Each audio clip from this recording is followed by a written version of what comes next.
आपल्या सर्वांचे नेते आदरणीय शरद पवार साहेब यांच्याबाबत आपल्याला एक माहिती आहे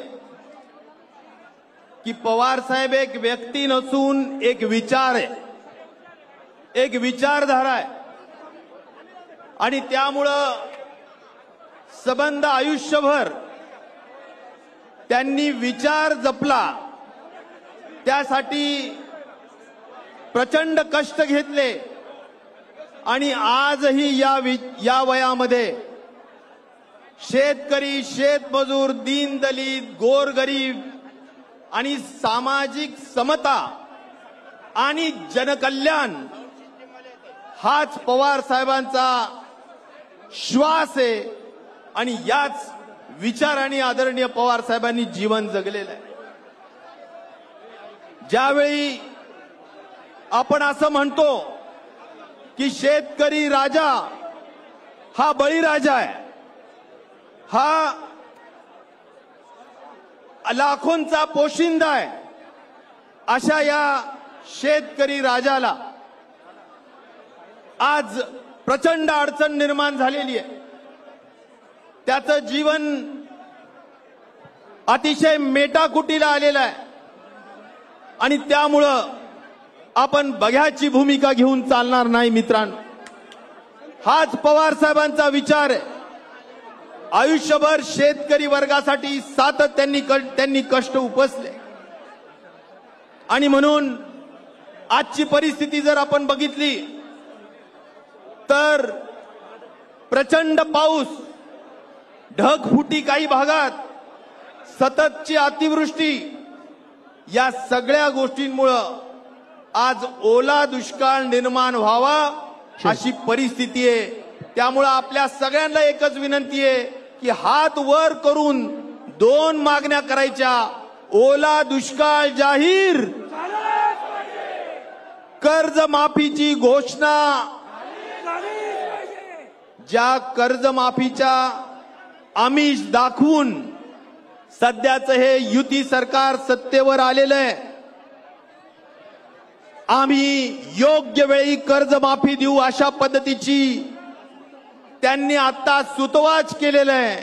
हीच योग्य वेळ आहे। पाऊस प्रचंड पडलेला आहे आणि त्यामुळं दुष्काळ जाहीर करून दुष्काळाचे असलेले स्थायी आदेश याप्रमाणे कार्यवाही सुरू केली पाहिजे। पहिलं काम काय केलं पाहिजे? पहिलं काम आपल्या सर्वांचे पंचनामे सुरू केले पाहिजे। अहो मित्रांनो, आज प्रचंड पाऊस पडल्यामुळे आसमानी संकट आलेलं आहे।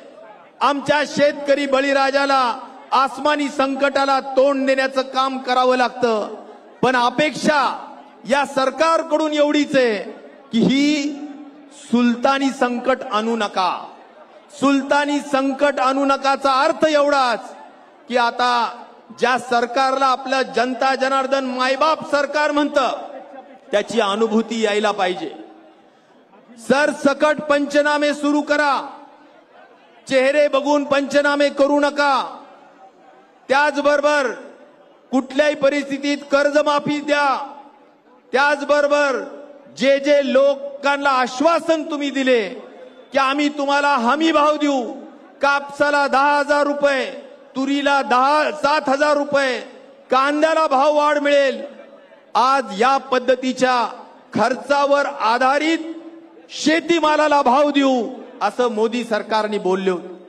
या सगळ्या विचारांनी त्यांना सत्तेवर बसण्याची संधी जनतेने दिलेली आहे। आता आश्वासनांचा विसर पडण्याचं काम झालंय आणि म्हणून हमी भाव दिले पाहिजे। ज्या ज्या गोष्टींची कबुली केली होती त्या कबुल्या पूर्ण केल्या पाहिजे। आज मित्रांनो, मी तुम्हाला सांगू इच्छितो, जे जे शेतकरी बाजारात जातात, खत घ्यायला जातात, त्यांना सांगितलं जातं खताबरोबर तुम्ही अन्य गोष्टींची सुद्धा खरेदी करा।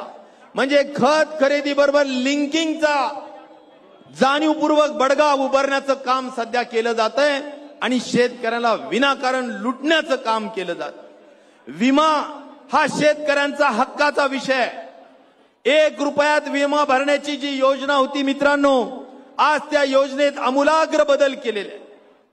ज्यावेळी आपण पेरणी करतो त्या पेरणी पश्चात काही जर नुकसान झाली तर त्याचा विमा मिळत असायचा, मधल्या काळात नुकसान झाली त्याचा विमा मिळत असायचा, आणि संपूर्ण रास ज्यावेळी शेतकऱ्याच्या घरात येईल त्यावेळी जर पोस्ट हार्वेस्ट मध्ये काही नुकसान झाली तर त्याचाही विमा मिळत असायचा.